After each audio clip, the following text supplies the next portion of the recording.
María Santísima no fue elegida, fue creada. Cuando Adán y Eva desobedecieron a Dios y trajeron para todos nosotros todos los efectos del pecado, hubo una promesa por parte de Dios, y era que a través de una mujer vendría la salvación del mundo. Desde ese entonces Eva oraba constantemente, ayunaba y hacían mucha penitencia y solicitaba al cielo la llegada de esa mujer. Los pueblos primitivos llevaron de forma verbal, transmitiendo de uno a otro ese mensaje. Y por ello siempre tenían esa veneración, inicialmente de anhelar esa mujer que traería la salvación al mundo. Y vemos en nuestros patriarcas, en esos primeros patriarcas, cómo la primogenitura fue dada a cada uno de ellos. Llega el ángel y le da la bendición y empieza a través de los pueblos, desde Abraham, a portar en sí la primogenitura, que era un misterio sagrado, que era una bendición que se pasaba al primogénito y que era incorporada en el cuerpo. Sabemos también que esta primogenitura era un gen, algo que en el momento mismo antes de que Adán pecase, de él extrajeron dicho gen, y que de Abraham pasó a Isaac, que de Isaac pasó a Jacob, y que de Jacob pasó a José. Recordemos que José fue el que los hermanos colocaron en un pozo, que entre ellos decían vamos a matarlo, y terminaron vendiéndolo en una caravana. Y llegó a ser la mano derecha del faraón de aquella época, un hombre muy sabio, muy lleno de Dios, y hasta él llega ese gen en su cuerpo. En el momento que Moisés sale de Egipto, lleva con él los restos de José, y es donde va la primera arca de la alianza, portando dentro de ella una cantidad de misterios, los restos principales de José, y donde tenían reliquias santas de Adán, tenían reliquias santas de Abraham y de todos estos patriarcas anteriores. Entonces de allí siguen esperando esa venida. Vemos cómo el pueblo de Israel y todos estos pueblos alrededor suyo, que derivan de Adán y de Eva, pero que se fue multiplicando, el Señor quería preservar un grado de pureza y de santidad. Y como lo vemos, nuestro Señor pudo haber llegado mucho tiempo antes, pero a veces la voluntad del hombre es rebelde. Y en esas tantas rebeldías del mismo hombre, a lo largo de la historia, a lo largo del tiempo, el hecho de no hacer la voluntad de Dios retrasaba la llegada del Mesías. Pero siempre el Señor ha logrado preservar un pueblo, ha logrado preservar unas personas, ha logrado preservar para que ellas cuiden celosamente la voluntad que Dios tiene y la voluntad que Él prescribe para ellos. Entonces vemos que a lo largo del tiempo, cada suceso que nosotros podemos ver y entender en las Sagradas Escrituras nos está mostrando cómo Dios tenía un plan de redención que fue llevándose a cabo en todos los hombres, entre nosotros, algunos con rebeldía, otros con obediencia, y sin embargo, poco a poco, las cosas fueron dándose para llegar al momento. Entonces habían pueblos que se caracterizaban porque conservaban en ellos las costumbres, la cultura y el respeto a Dios. Y esos pueblos, unos eran más santos que otros, porque tenían más abstinencia del mundo, porque tenían un modo particular de vivir y de mantener la unión y comunión con Dios. Entonces vemos el pueblo que a través de los años se ha ido ha ido a través del tiempo cada vez volviéndose cada vez más pequeño, y sin embargo empezamos a identificar a los esenios en alguna parte porque eran un pueblo sumamente celoso, celosísimo, santo, muy santo, pero celosísimo de Dios, no el celo humano que nosotros manejamos.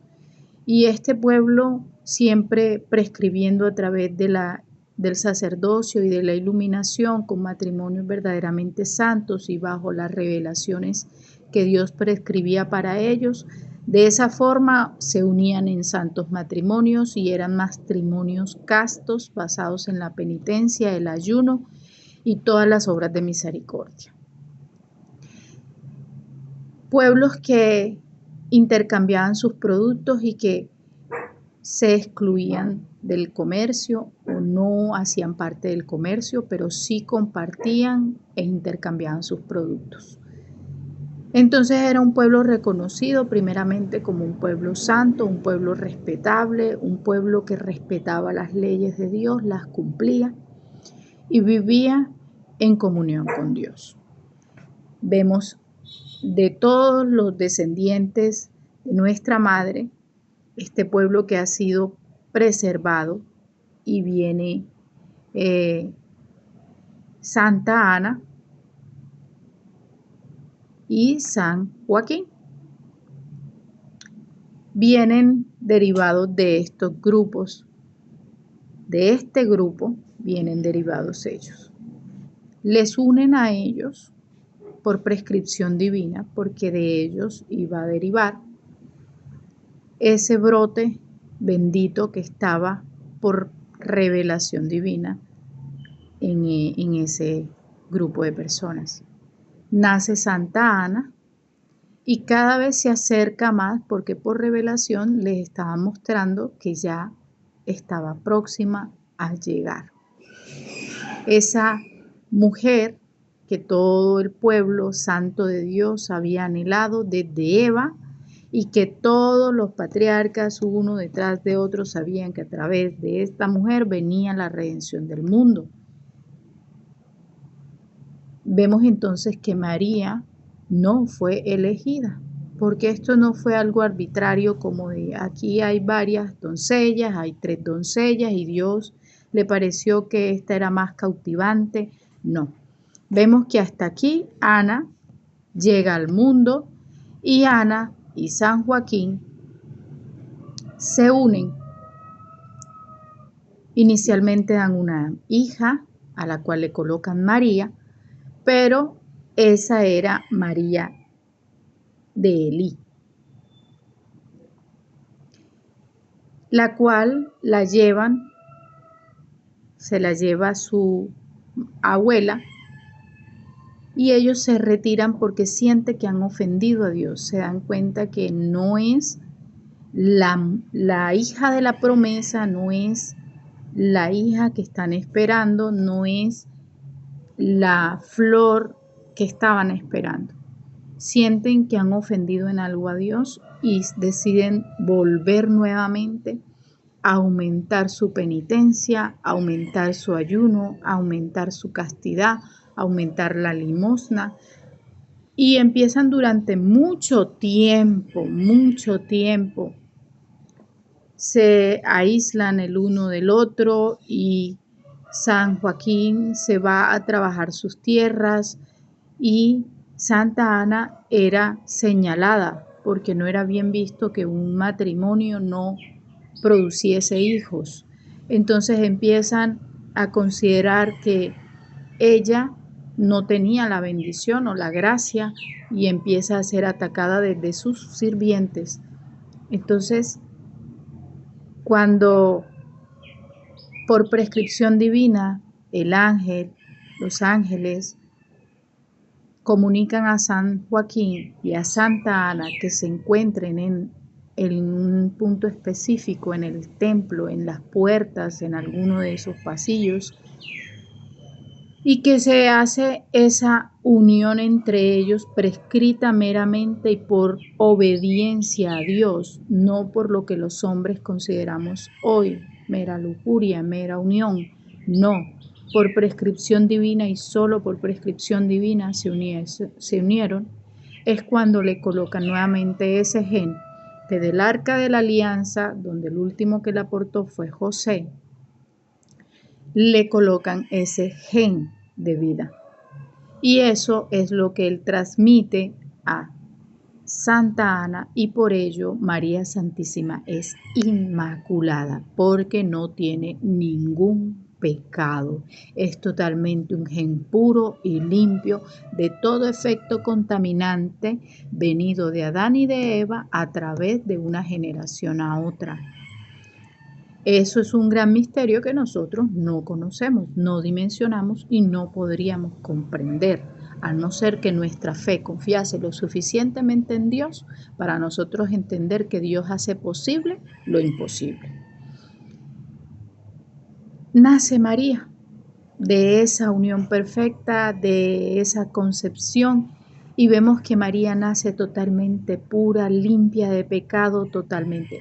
¿Fue elegida María? No habían más.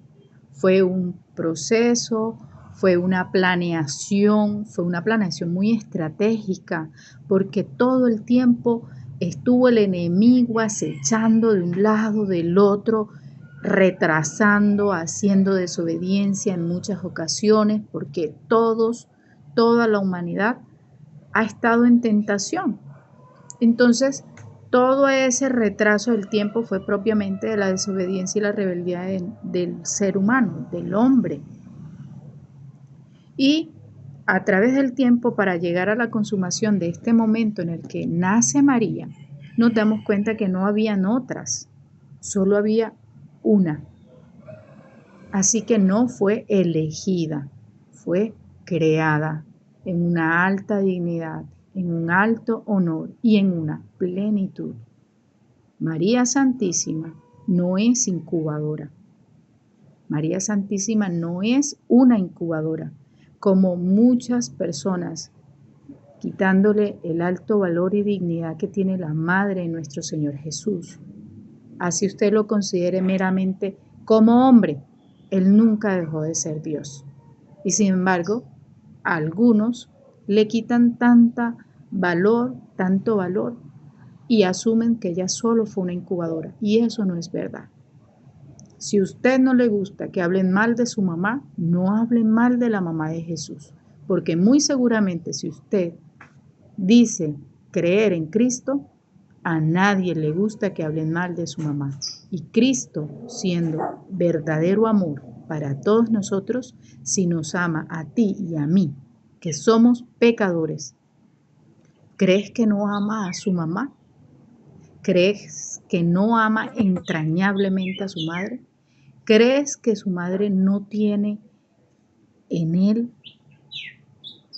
ese amor para hablarle a él y pedirle? ¿Y tú crees que Jesús le niega a su mamá algo?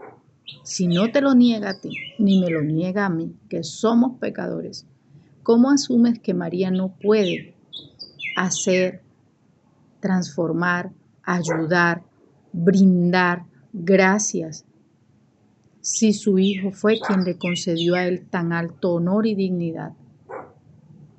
Imagina, ni siquiera la dejó en esta tierra, se la llevó en sus brazos. Tan alta dignidad y tanto amor tenía por su madre que se llevó todita su madre al cielo. No nos dejó aquí a María en la tierra.